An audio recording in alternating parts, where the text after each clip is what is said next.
Di kamar mandi penjara wanita, ada sosok misterius yang tetap memakai kalung saat mandi. Meski anggun dan pendiam, narapidana lain takut padanya. Lihat saja rambutnya yang terus meneteskan cairan hitam pekat. Itu pewarna untuk menyamar. Saat tinta itu menghitamkan rambut putihnya, barulah semua orang mulai waspada. Dia perlahan berbalik, rambut hijau tuanya memancarkan aura aneh, dan tatapan matanya bikin merinding. Menghadapi tatapan aneh dari orang-orang di sekitarnya, dia sudah terbiasa, karena dia adalah Polaris, putri Magneto. Soal alasan dia di penjara, akan saya ceritakan nanti. Sekarang silakan lihat dulu kemampuan dan caranya. Polaris mewarisi kekuatan super ayahnya, mengendalikan medan magnet sesuka hati, dan logam pun jadi senjata mematikan. Siapapun yang menyinggungnya, hanya bisa menyalahkan nasib. Pemuda lancang ini tahu Polaris mutan, tapi tetap memaksanya pamer kekuatan. Polaris tak punya alasan menolak. Cahaya hijau muncul di tangannya, lalu mobil sport di luar melesat, membuat si pemuda tercengang dengan mulut menganga lebar. Namun, ia terlalu dini senang. Polaris tiba-tiba beraksi, membanting mobilnya ke tanah hingga hancur seketika. Mobilku, dasar perempuan gila! Polaris tersenyum acuh, seolah itu konsekuensi memprovokasi saya. Walau berbakat luar biasa, ia tetap di lapisan bawah, hidup dalam persembunyian dan pelarian. Karena di dunia tempat manusia hidup berdampingan ini, baginya, seorang mutan, sekadar hidup pun adalah dosa. Dikepung polisi, dari segala arah, Polaris tak mau menyerah. Ia memutar tangannya, langsung menghancurkan semua mobil polisi. Kira mereka akan mundur melihat itu, namun lawan malah nekat dan mulai menembak buta ke dalam. Terpaksa, Polaris pakai lagi kekuatannya untuk lucuti pistol dua polisi. Meski bisa kendalikan peluru, Polaris tak mau membunuh dan hanya menjebak polisi dengan mobil. Namun itu tak bertahan lama. Untungnya, pacarnya maju dan membutakan polisi dengan cahaya putih, sehingga mereka bisa kabur. Tapi tiba-tiba, seorang polisi yang lolos menembak dari belakang. Pacarnya terluka, membuat emosi Polaris langsung meledak. Dia sempat mencoba menahan diri, namun akhirnya melampiaskan amarahnya dengan kekuatan super. Meski sudah diingatkan pacarnya, Polaris tetap melempar polisi ke tempat sampah. Namun sayangnya dia sendiri justru terkena tembakan pistol listrik. Kehilangan kemampuan bertarung, dia pun akhirnya dipenjara. Parahnya, meski polisi menembak duluan, dia malah didakwa percobaan pembunuhan. Ditambah hukuman berat bagi mutan, ini bagai vonis mati baginya. Tapi Polaris tenang. Saat jaksa menawarinya keringanan jika berkhianat, dia cuma tersenyum. Sebab kini maut adalah kebebasan. Dia ingin semua orang menjauh darinya. Tak disangka, jaksa malah nekat masuk ke dalam sel kaca itu. Katanya, aku mau membunuhmu, biar kutunjukkan apa itu percobaan pembunuhan yang sebenarnya. Dia merasakan ada pen di lutut jaksa, lalu mengendalikan pen itu untuk berputar di dalam tubuhnya, membuat jaksa langsung meringis kesakitan. Kalau aku mau polisi itu mati, mereka pasti udah mati. Tapi jaksa itu percaya diri mengeluarkan laporan, membuat wajah Polaris seketika suram. Dia tak menyangka jaksa itu selicik itu memakai anak-anak untuk memaksanya menyerah. Polaris yang terjebak dalam dilema yang sangat sulit pun akhirnya benar-benar hancur, berkeping-keping. Dan tindakannya yang nekat itu pun akan mendatangkan hukuman yang lebih berat. Petugas penjara memindahkannya ke penjara Lake yang terkenal kejam. Saat masuk, Polaris diludahi cairan hitam oleh makhluk yang tampak puas. Dia ingin membalas, namun dicegah sipir. Di sel berikutnya ada pria kulit hitam bertubuh putih dengan kalung besi di lehernya. Polaris tahu pasti dia juga seorang mutan. Meski dipenuhi rasa penasaran, dia tidak berani bertanya. Kembali di sel, Polaris mengamati sekeliling. Ruangan penuh barang besi, termasuk toiletnya. Hampir tertawa, ini gudang senjata pribadinya. Polaris mengaktifkan kekuatannya. Ingin kabur, tapi Polaris malah terhantam pusing. Kekuatannya pun tak berdaya. Ia bangkit untuk bertanya, namun hanya diejek narapidana lain. Hanya wanita di sel seberang yang kasihan dan memberitahunya. Ternyata, kalung di lehernya khusus mutan untuk menekan kekuatan mereka. Katanya, tak ada mutan yang keluar hidup-hidup dari sini. Dulu Polaris akan menertawakannya, tapi demi bayinya, ia harus cari jalan keluar. Besok siangnya, ia menemui Napi kasar demi info cara buka kalung itu. Tapi, Napi itu bilang itu mustahil. Ia lalu pergi seperti menghindar, sementara bos Napi mengawasi. Saat istirahat, si bos mendatangi Polaris. Kalau kau naga, kau harus tunduk. Di sini, akulah bosnya. Sebagai putri Magneto, ia tak gentar dan pergi begitu saja. Namun, Napi lain menarik Polaris hingga jatuh, lalu memukul wajahnya dengan palu. Anjing diam justru menggigit. Usai mengejek, Napi itu menendang perut Polaris. Polaris marah. Ia menahan sakit kalungnya, lalu memakai kekuatannya menggerakkan meja besi hingga menghantam Napi itu ke pagar.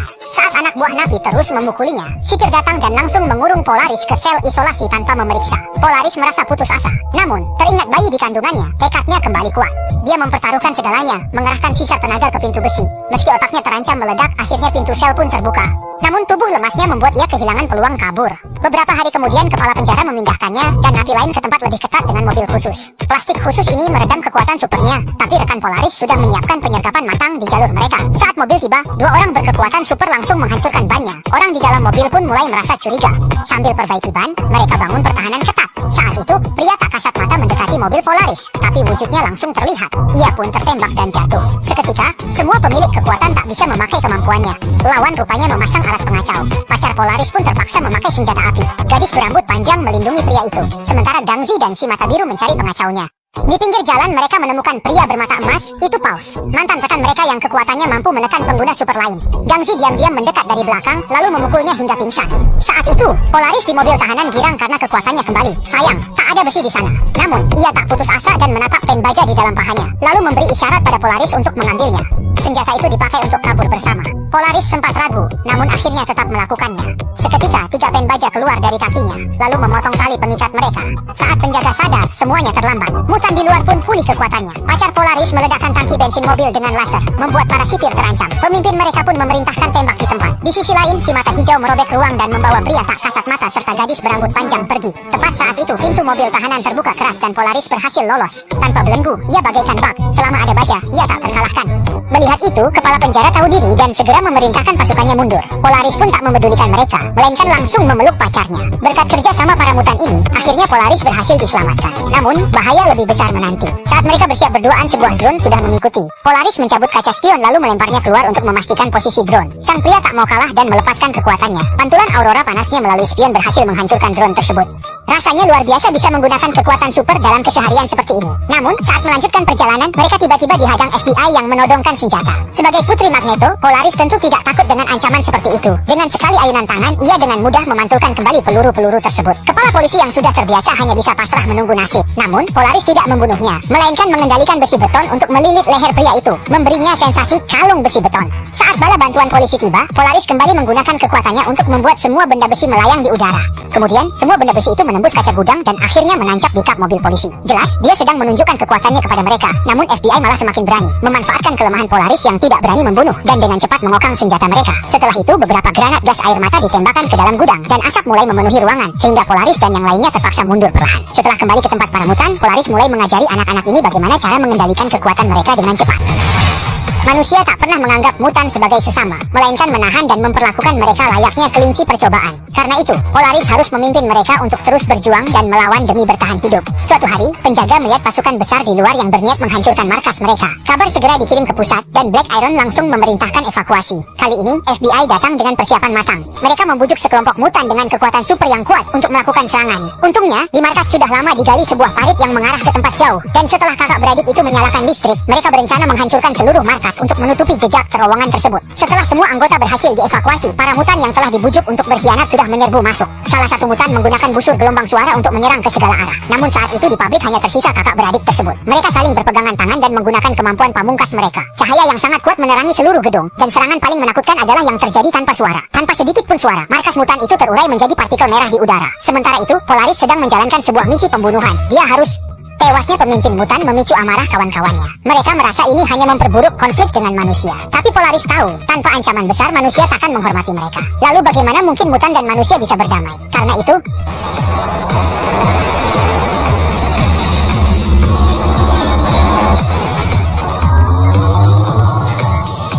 Dalam sekejap, Polaris hampir melahirkan. Bayi di dalam perutnya bahkan lebih kuat daripada temperamen ibunya sendiri. Hanya dengan satu gerakan janin saja, mobil seberat 6.000 pon pun tertarik ke arahnya. Pemandangan ini membuat teman-temannya tercengang. Benar-benar layak menjadi keturunan Magneto. Karena itu, mereka terpaksa menjalankan sebuah rencana. Pertama-tama, mereka mencari gedung yang bahkan bom nuklir pun tak bisa menghancurkannya, tapi itu saja masih belum cukup. Mereka juga harus membangun ruang bersalin khusus di gedung itu. Ruangannya dibuat dari komponen plastik dan kaca anti peluru impor Tiongkok demi mengisolasi logam dari struktur ruangan. Namun, saat sedang dibangun, bayi Polaris hampir lahir. Teman-temannya segera membawanya ke ruangan ini.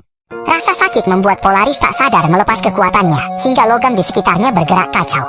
Dia menahan diri naik ke ranjang bersalin, lalu mulai berteriak. Kebocoran energinya mengacaukan listrik kota hingga nyaris kolaps. Meski sudah berusaha keras, bayinya tetap tak bisa lahir. Saat dia menejang, logam di sekitarnya bergerak liar. Persalinan ini sulit, bahkan mutan kuat pun tak sanggup menahan sakitnya. Pipa besi di luar berterbangan liar. Lalu dokter mengabarkan ada masalah besar. Nyawa Polaris terancam jika ini berlanjut. Teman-temannya pun terus menyemangati dan memberi dorongan. Tapi bagaimana dengan pria itu? Mana mungkin pria paham sakitnya wanita? Sesama wanita harus saling mengerti. 3 saudari itu memakai ilusi super untuk memberi Polaris gambaran masa depan indah. Mutan pun hidup bahagia. Polaris melihat bayinya yang lucu. Harapan membuat perjuangan kian kuat. Polaris pun siap berjuang habis-habisan.